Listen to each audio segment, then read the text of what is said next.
Hi hello welcome back to another welcome back. ഇല്ല, ഞാൻ ഈ ഇന്റർവ്യൂ കഴിഞ്ഞ് ഇറങ്ങുമ്പോൾ എൻ്റെ ആയുസ് ഡബിൾ ആകുമെന്നാണ് എനിക്ക് തോന്നുന്നത്. കാരണം അമ്മാതിരി കൗണ്ടർ കിങ്സ് ആണ് ഇന്ന് എൻ്റെ കൂടെ ഉള്ളത്. ജയിലർ എന്ന സിനിമയുടെ വിശേഷങ്ങളുമായി ധ്യാൻ ശ്രീനിവാസൻ ചേട്ടൻ and Binu Adimali. Welcome to the show. നിന്നെ ചിരിപ്പിക്കാൻ വേണ്ടിയാണോ ഈ ഷോ? ഹലോ, എന്തേ അങ്ങനെയാണല്ലോ പറഞ്ഞത്. ജയിലർ പോലീസ് റിലേറ്റഡ് അല്ലെങ്കിൽ പോലീസ് കേസ്, ജയിൽ അങ്ങനെയൊക്കെയാണല്ലോ. ലൈഫിൽ എപ്പോഴെങ്കിലും പോലീസ് സ്റ്റേഷൻ കയറേണ്ട അവസ്ഥ വന്നിട്ടുണ്ടോ? ഓണം പരിപാടിയോ അല്ലെങ്കിൽ സ്പെഷ്യൽ പരിപാടിയൊക്കെ നമുക്ക് കഥ പറയാം. നമ്മുടെ സിനിമയായിട്ട് ബന്ധപ്പെട്ട് ഇനി ഞാൻ തീരുമാനം എടുത്തു. ഇനി അതിനിടെ വന്നിട്ട് ഇതുപോലെ നമ്മുടെ പേഴ്സണൽ കഥകൾ പറയുന്നതിനോട് എനിക്കൊരു ഡയറക്ടറൊക്കെ ചീത്ത വിളിക്കും.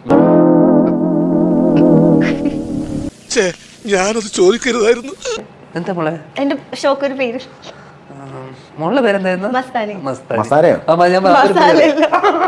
മസ്താനി. അപ്പൊ നല്ലൊരു പേരോട്ടെ, മസ്തി വിത്ത് മസ്താനി. ഉറപ്പിക്കട്ടെ? ഓക്കെ ഗായ്സ്, അപ്പൊ ഡാൻ ചേട്ടനും ബിനു ചേട്ടനും കൂടി നമ്മുടെ ഷോക്ക് ഒരു പേര് തന്നിട്ടുണ്ട്, മസ്തി വിത്ത് മസ്താനി. നാളെ മുതൽ ഇനി ഷോയുടെ പേര് ഇതായിരിക്കും. ആയിക്കോട്ടെ. വെൽക്കം ടു ഉണ്ടാവല്ലോ അല്ലേ? എന്നെ വിശ്വാസമല്ലേ? ഇല്ല, തീരെ ഇല്ല. അതുകൊണ്ടാണല്ലോ ഞാൻ പറഞ്ഞത്. അല്ല റമയല്ലേ, 3/4 മണിക്കൂറായി. ഞാൻ എന്റെ ഫ്ലോ കളഞ്ഞതല്ല. ഭക്ഷണം കഴിക്കണം, 1:30 നമുക്ക് എല്ലാവർക്കും പോണം. അയ്യോ, നിന്റെ ഇത് കളഞ്ഞതല്ല, ഞാൻ ചോദിച്ചോ. ഞാൻ പറഞ്ഞ 1:30 മണിയെന്നൊന്ന് മനസ്സിൽ വെച്ചോ. പിന്നെ പെട്ടെന്ന് അതിന്റെ കരയോ? എന്താ പേടിക്കണ്ട, പേടിക്കണ്ട, ഞാനൊന്നും പറഞ്ഞില്ല. വേണ്ട, ഭക്ഷണം വേണ്ട. സാരില്ലടാ, നീ എവിടെ പരിപാടി അവതരിപ്പിച്ചാലും ഇത് തന്നെയാണല്ലോ നിന്റെ വിധി. ഉള്ളിൽ കരയാ, പുറത്ത് കാണിക്കുന്നതാണ് എന്റെ ചെക്കുന്ന മോളെ.